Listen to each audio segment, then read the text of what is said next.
Bigla na lamang binalot si Chen ng isang umiikot na madilim na enerhiya habang sinisimulan ng kanyang system ang isang class switch. Kinumpirma ng system na kumpleto na ang pagpapalit, na naglantad sa nakakatakot na level 25 Phantom Sorcerer class niya. Armado ng mga dark psychic manipulation spells tulad ng Soul Rest Enigma at Ripple Hell, handa na siyang ipakita sa mga mersenaryong ito ang isang antas ng mental na pagpapahirap na hinding-hindi nila makakalimutan. Isang tipid na ngiti ang sumilay sa mukha ni si Chen bago niya ganap na nakontrol ang lalaki gamit ang kanyang hypnosis. Ginamit ng lalaking may puting buhok ang kanyang sariling kapangyarihan upang unti-unting magpalabas ng maliit na ugat ng halaman mula sa ilalim ng lupa.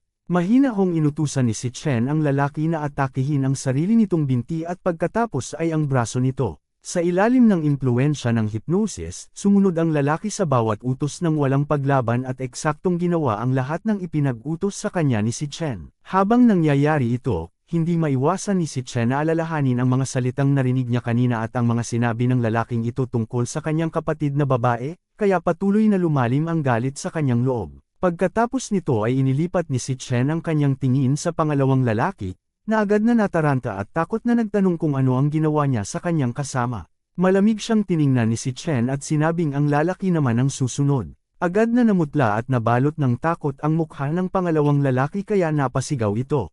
Nang mapagkanto nitong wala na siyang pagkakataong makatakas, desperado siyang nakiusap na tumigil si Chen at nangakong sasabihin niya ang lahat, kung saan ibinunyag niya na ang anak ng unang direktor ng ospital na nagngangalang Jean ang nasa likod ng mga pangyayari. Kasunod nito ay lumipat ang tagpo noong ika-24 ng Hunyo, ika-5 ng hapon, sa rooftop pole na matatagpuan sa pinakamataas na palapag ng Purple Peak Tower. Sa mga sandaling iyon, nagpapahinga at naglilibang si Jean kasama ang kanyang mga kaibigan. Isa sa mga ito ang tumawa at nanukso sa kanya, na nagtatanong kung totoo bang 2 beses siyang tinanggihan ng iisang babae at kung bakit hindi man lang niya maakit ang isang junior school girl.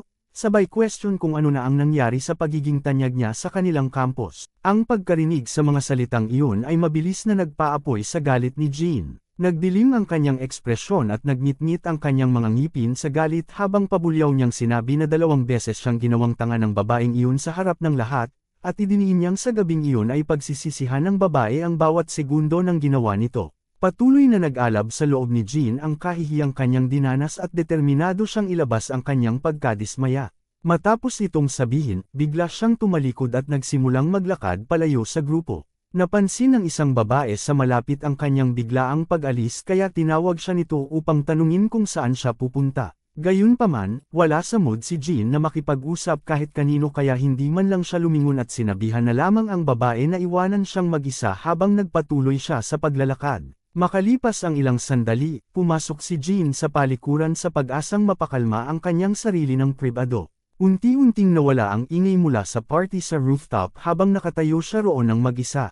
Naging normal ang lahat ng panandalian, ngunit bigla siyang nakaramdam ng pagtataka. Isang kakaibang kaba ang bumalot sa kanya, dahilan upang automatiko siyang huminto sa kanyang ginagawa.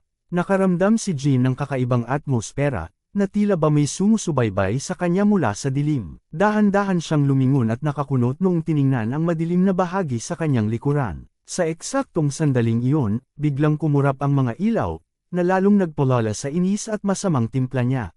Malakas siyang nagmura at idinaing na pati ang mga ilaw ay mukhang kumakalaban sa kanya sa gabing iyon. Walang kamalay-malay sa panganib na nag-aabang, nanatili siyang nakatayo sa madilim na palikuran, habang pilit tinatakpan ng kanyang pagkadismaya ang lumalaking takot na unti-unting bumabalot sa kanya. Nang mga oras na iyon, nakatayo mismo sa kanyang likuran si Chen. Bakas sa mukha ni si Chen ang matinding galit habang nakatitig ito kay Jean. Nang walang kurap, direktang tiningnan ni si Chen si Jean at malamig na inusisa kung siya ba ang tinutukoy nilang si Jean. Kasabay nito, saglit na lumipat ang tagpo sa security room ng Purple Peak Tower. Sinulyapan ng isa sa mga gwardya ang mga surveillance monitor at sinabing nirentahan na naman daw ng mga laki sa layaw na mayayamang lalaki ang buong top floor. Sumagot naman ang isa pang gwardya na kaya pala nakapatay ang lahat ng kamera sa itaas. Ipinagpatuloy ng dalawa ang kanilang pag-uusap habang pinapanood ang mga blankong screen. Umiling ang isa sa kanila at nagkomento na malamang ay labis na nagpapakasaya ang mga ito sa itaas, sabay puna na sa kabila ng lahat ng kanilang pera at kapangyarihan ay doon lamang nila ito ginagastos. Pagkatapos ay sinenyasan ng unang gwardya ang kanyang kasama na lumapit.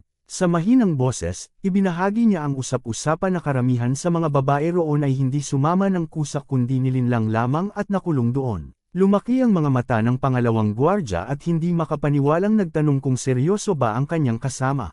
Malungkot na tumango ang unang gwardya at isinalaysay na may isang babaeng estudyante kamakailan na ginawa ng mga ito ng hindi mailarawang kabastusan sa loob, na naging dahilan upang kitilin ng biktima ang sariling buhay. Dagdag pa niya, mabilis na naglaho ang isyu dahil tinabunan ito ng mga magulang ng mga salarin gamit ang napakaraming pera.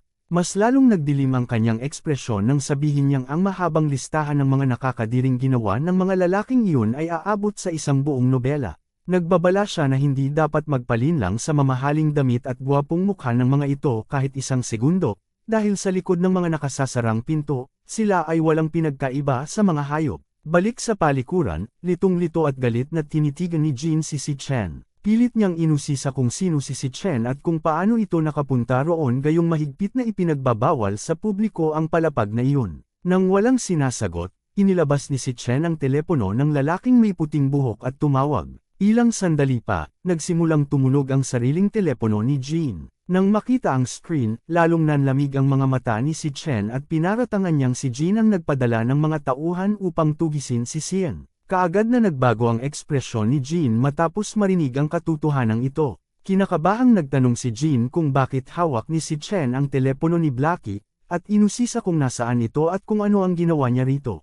Ngunit hindi sumagot si Chen, sa halip ay hinigpitan lamang niya ang kanyang hawak at dinurog ang telepono hanggang sa mawasak ito. Nang makita iyon, automatikong umatras si Jean at sinabihan si Chen na lumayo sa kanya. Subalit bago pa siya makagawa ng anuman, biglang sumugod si Chen na naging dahilan upang tumilapon si Jean at mabasag ang glass door. Nagkalat ang mga basag na salamin habang natutamba siyang lumabas. Dahil sa matinding takot, nagsimula siyang tumakbo para iligtas ang kanyang buhay habang desperadong humihingi ng saklolo. Umalangaw-ngaw ang kanyang boses sa rooftop habang patuloy siya sa pagtakbo ng hindi lumilingon. Ngunit gaano man siya kabilis tumakbo, patuloy pa rin sa paglapit si Chen. Ang pagbabagong bumalot sa katawan ni Chen ay lalo lamang nagpamukhang nakakatakot sa kanya.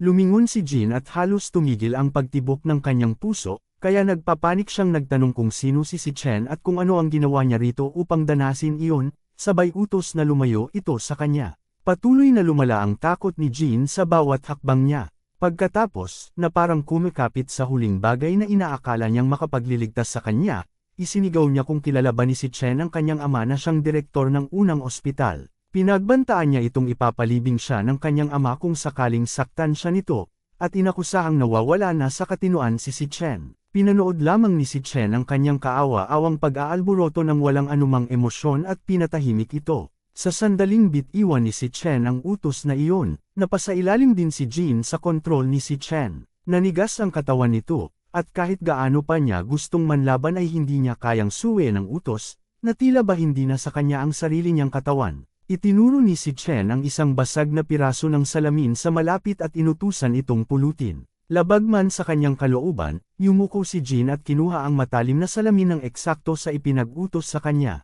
Habang nangyayari ito, isang nakakakilabot na katotohanan ang nabunyag na ang dalisay na kasamaan ay hindi lamang nagkukubli sa loob ng mga dungeon, kundi naglalakad din ito sa paligid araw-araw. May mga taong ginagamit ang kanilang yaman at impluwensya upang gumawa ng anumang krimen na gusto nila. Kumikilos sila sa mundo na ginagawa ang anumang naisin nila kahit kanino, na protektado ng kapangyarihan at pera, at ang mga pamamaraang ginagamit nila ay madalas na mas baluktot at bulok pa kaysa sa anumang maiisip ng isang demonyo.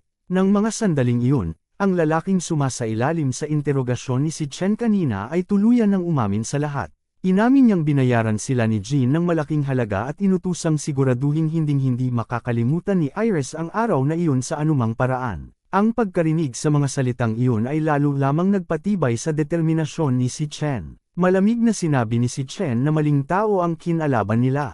Ang kanyang boses ay may dalang nakakikilabot na katiyakan nang ipahayag niya na hahanapin niya ang bawat banta na lalapit sa kanya. Tila bumigat ang paligid nang ipagpatuloy niya ang pagsasalita, at idiniin niyang pupuksain niya ang mga ito. Kahit pa kailanganin niyang maglakad ng diretsyo sa pinakamadilim na lugar na may isip para gawin ito. Idinagdag niyang hindi siya matitinag kahit isang segundo, at ang mga salitang iyon ay hindi lamang isang simpleng banta, kundi isang matibay na pangako. Pagkatapos nito ay direktang tinitigan ni si Chen si Jin, na nananatiling nanigas at walang kakayahang gumalaw sa ilalim ng kanyang kontrol, habang nanginginig ang mga kamay na mahigpit na nakahawak sa matalim na piraso ng salamin. Taglay ang mga matang walang anumang bahid ng awa, nagbigay si Chen ng isang huling utos upang isagawa na nito ang kanyang nais, ukininam. Itarak muna. Huwag kalimutan i-click ang subscribe button at i-on ang notification bell para hindi ninyo ma-miss ang mga updates. Babalik ako bukas para sa isa pang exciting na episode. Hanggang sa muli, ingat kayo at tandaan, ang kaban ng bayan ay kailangan bantayan, o ang kinabukasan natin ay pupulutin sa kangkungan.